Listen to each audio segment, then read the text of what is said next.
ಇಂದು ಬೆಳಗ್ಗಿನ ವಿಧಾನಸೌಧದಲ್ಲಿ ತುಂಗಭದ್ರಾ ನೀರಾವರಿ ಸಲಹಾ ಸಮಿತಿ ಸಭೆಯಲ್ಲಿ ರಾಯಚೂರು ಗ್ರಾಮೀಣ ಶಾಸಕರು, ಕರ್ನಾಟಕ ಮಹರ್ಷಿ ವಾಲ್ಮೀಕಿ ಅಭಿವೃದ್ಧಿ ನಿಗಮದ ಅಧ್ಯಕ್ಷರಾದ ಶ್ರೀ ಬಸನಗೌಡ ದಂಧಲ್ ರವರು ರಾಯಚೂರು ಜಿಲ್ಲೆಯ ಹಾಗೂ ಗ್ರಾಮೀಣ ಕ್ಷೇತ್ರದ ಜನರಿಗೆ, ಪ್ರಸ್ತುತ ರೈತರಿಗೆ ಬೆಳೆದು ನಿಂತ ಬೆಳೆಗಳಿಗೆ ಕೊರತೆಯಾಗದಂತೆ ನೀರು ಒದಗಿಸುವುದು ಮತ್ತು ಕುಡಿಯುವ ನೀರು ಮತ್ತು ಜಾನುವಾರುಗಳಿಗೆ ನೀರಿನ ಕೊರತೆಯಾಗದಂತೆ ನೋಡಿಕೊಳ್ಳಬೇಕು ಎಂದು ಸಲಹಾ ಸಮಿತಿಗೆ ಹಾಗೂ ಅಧಿಕಾರಿಗಳಿಗೆ ಸಲಹೆ ಸೂಚನೆ ನೀಡಿದರು. ವರದಿ ಗಾರಲ್ಲದಿನ್ನಿ ವೀರನಗೌಡ.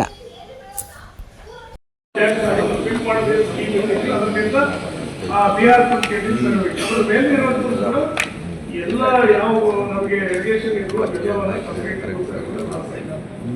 ಆಮೇಲೆ ಈಗ ಏನಾಗಿದೆ, ಆ ಕಡೆ ನದಿ ಒಳಗಂದ್ರೆ ನೀರಿಲ್ಲ, ನನ್ನ ಕಡಿಮೆ ಆಗುತ್ತೆ. ಎಷ್ಟು ನದಿದು ಪಂಪ್ ಮಾಡ್ಬೋದು, ಆ ಮೋಟರ್ ಬಂದ್ ಆಗ್ತದೆ.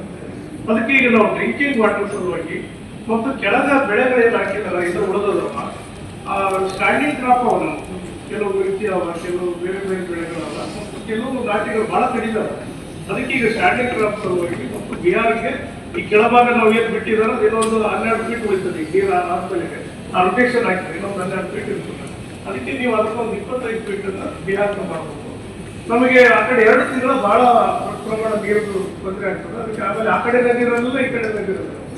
ಹಾಗಾಗಿ ತಾವು 25 ಫೀಟ್ ಮಿನಿಮಮ್ ಅದನ್ನ ಮಾಡೋದಕ್ಕೆ ಮತ್ತು ಕೆಳಭಾಗದಲ್ಲಿರುವಂಥ ರೈತರಿಗೆ ನೀರು ಕೊಡೋದಕ್ಕೆ ಸಾಧ್ಯ ಆಗಬೇಕಾದ್ರೆ ಅದು ಭದ್ರಲ್ಲಿಂದ ನಾವು ಬಿಡಿಸಲೇಬೇಕು.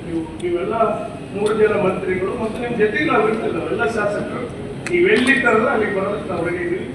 ಮುಖ್ಯಮಂತ್ರಿಗಳ ಹತ್ರ ಮತ್ತು ನಮ್ಮ ನೀರಾವರಿ ಸಚಿವರು, ಉಪಮುಖ್ಯಮಂತ್ರಿಗಳ ಹತ್ರ ನೀವು ಗಟ್ಟಿಯಾಗಿ ಕುಂತ್ರೆ ಮಾತ್ರ ಕೊಡ್ತಾರೆ. ಇಲ್ಲ ಹೋದ್ರೆ ಅವ್ರು ಭದ್ರಾದವರು ಈಗಾಗಲೇ 31 TMCಗಳಿಗೆ ಅವರೇ ಕ್ಯಾಲ್ಕುಲೇಷನ್ ಮಾಡಿರ್ತಾರೆ. ನಾವೆಲ್ಲ ಅದನ್ನೆಲ್ಲ ಸಿಕ್ಕರೆ ಒಳಗಡೆ ನಾವೆಲ್ಲಿ ನಾವು ನೀರು ಕೇಳ್ತೀವಿ ಅಂತೇಳಿ ಅವ್ರ ಕ್ಯಾಲ್ಕುಲೇಷನ್ ಮಾಡ್ಕೊಂಡು 1 TMC ಉಳಿತದ ಅಂತ ತೋರಿಸ್ತಾ ಇದ್ದಾರೆ. ಅವ್ರು ಮಿನಿಮಮ್ 4-5 TMC 4 TMC ಉಳಿತದಂತ ಐತೆ. ನೀವು ತಾವು ಪ್ರಯತ್ನ ಮಾಡಿದ್ರೆ ಮಾತ್ರ. ಇಲ್ಲೇ ಹೋದ್ರೆ ರೈತರಿಗೆಲ್ಲ ವಿಷಯ ಕೊಟ್ಟಾಗ ಅಂತ ಪರಿಸ್ಥಿತಿ 100%, 50% ಕೂಡ ರೈತರು ಬರೋದು. ಕೆಳಭಾಗದಲ್ಲಿ ರೈತರು ಸಾಕಿದ್ದಾರೆ.